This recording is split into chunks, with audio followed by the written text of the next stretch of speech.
First in the top 10 I can think of who's under 35s, Arman Tsarukyan. He's just a little posh boy who's had everything handed to him on a silver platter by his dad. Do you think he actually got injured or no? Or what do you think happened? No, he's a little bitch ass. That's what you are, Arman. Little boy. I was confused too because, yeah, we had him on the pod that week too. And then, I don't know, he was doing videos too with Nina drama. He was like wrestling and shit. Yeah. And then he was doing them videos where he flips forward on his neck. Right. And then he's saying that he's got a bad back. Dana said, didn't he? It was Dana shot him down in that interview. I was like, whoa, that's heavy, that. You don't want the boss saying that about you. But because he got asked, didn't he, is Arman still number one? Right. And he was like, no, he's going to have to go back to the drawing board. Yeah. He basically said that like doctors come out and Heather, the best masseuse in the PI, come out and they never said to him, you can't fight. He decided he's not going to fight. So basically, Arman, you shit your pants. Know what I mean? That's what you did. You farted and followed through and had shit coming down your leg. So...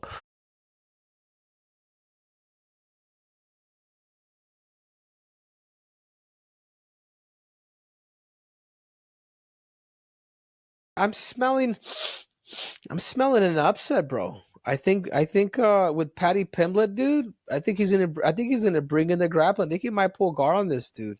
You said pull guard? He might. If he cannot take Michael Chandler down, he's more likely going to have to do that. But I just feel like Paddy Pimblett, he's a lot better than what I thought.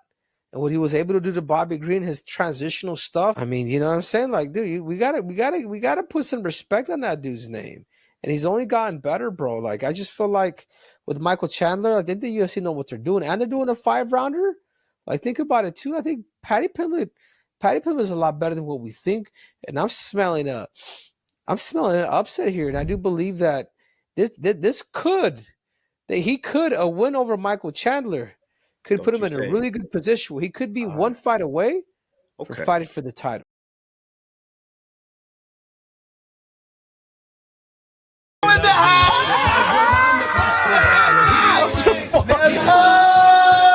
She offers me protection. Down that hatch is looking up.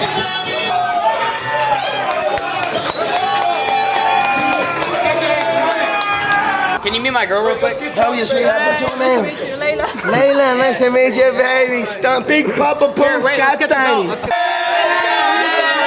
Yo, wait, my boy did a fit change. Fugazi, 10 minutes in. Fit change, 10 minutes in. I like this one. Mom, we're going to Monaco. Stand your base. We're going to Monaco. He is the biggest character, bro.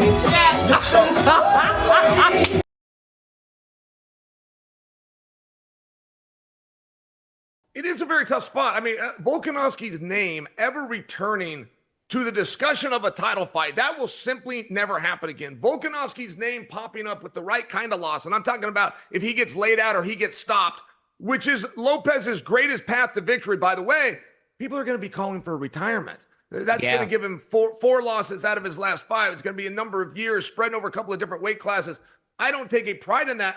When I'm trying to look at it and analyze it and think about who's got the pressure, and pressure matters. Daniel, guys like you and I talk about pressure all the time, but we forget to explain to the audience. The reason why that matters is pressure creates a fatigue. And in a sport that's built around exhaustion, you don't want to be the one to get tired first. So if the other guy could have a little bit more pressure, and yes, I think that Volk is not only fighting for a world title, I think that he is fighting for his career.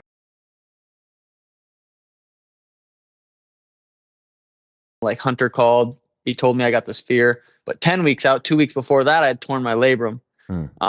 So I really, looking back, probably should have said, hey, Hunter, I probably shouldn't have taken that fight. But again, I just feel like it's going to make it that much sweeter going into this next fight because I'm expected to just absolutely get smoked.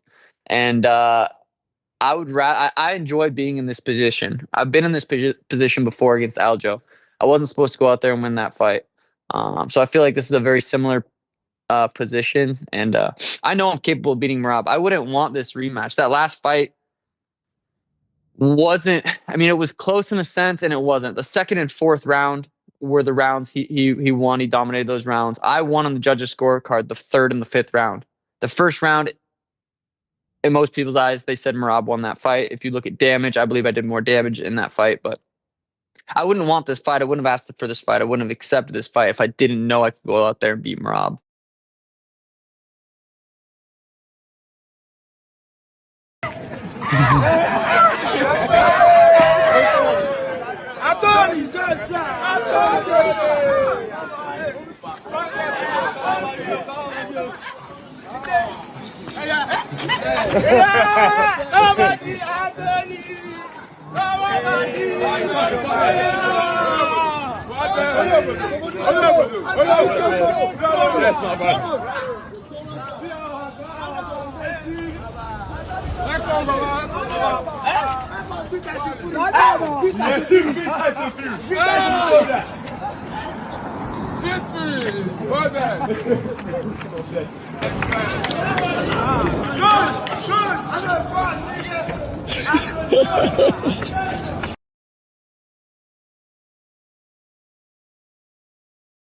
Some of the biggest takeaways that you've gotten from working with the great Habib the Eagle? Bro, it's just another level of training with those guys just because their mentality is different. I think that's what separates a lot of them from most fighters. There's no like weakness. There's no weak rounds. Every round is a hard round with their guys. What they all have is they don't want to lose a round. Every single one of the rounds, they're trying to win. I don't care if it's a grappling round, striking round, jiu-jitsu round. It's like they're trying to win every round, and it maybe changed my mentality because I'm more of a, hey, well, let's play spar or flow roll or something like that. Anytime I would do jiu-jitsu, then it's Khabib would just yell, get up. We're not playing jiu-jitsu. This is not jiu-jitsu. This is MMA. Get up off the ground. So we would do MMA every single day.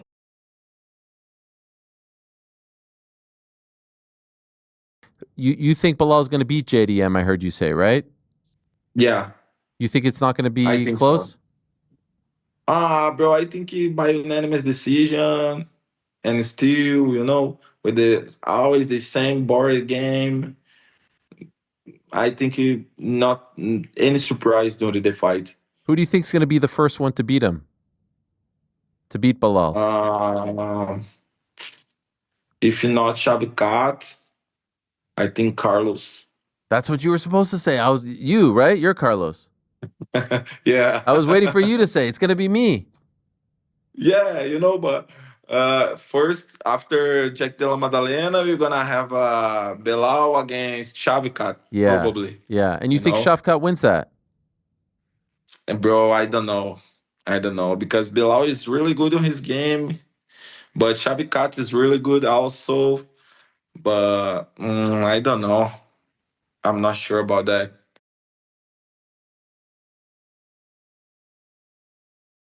I gotta take time out of my day almost every day to, do my OnlyFans. Everyone wants to kind of shit on me for having them as a sponsor or whatever, but joke's on you, I made $2 million last month. Mostly from this guy. His tagger name is God of Horrors 69. I'm pretty sure it's Figgy. Everything he writes me is in broken English. Dude, do I really have to do this? You really want me to just make fun of you for what? He makes me do all kinds of crazy shit for him, like sing stupid karaoke songs. Was all I had. He likes when I insult him all the time. Some guys I guess get off on that. Just a giant piece of shit. Your hair looks stupid. All the last guys that you beat were, they almost suck just as bad as you do. Petr Yan whooped your ass. It wasn't even close. Dude, don't take your dick out. Fuck, dude, I told you none of that. Every once in a while, he has to see my butthole. And every man has his price, and mine is $60. So, judge away.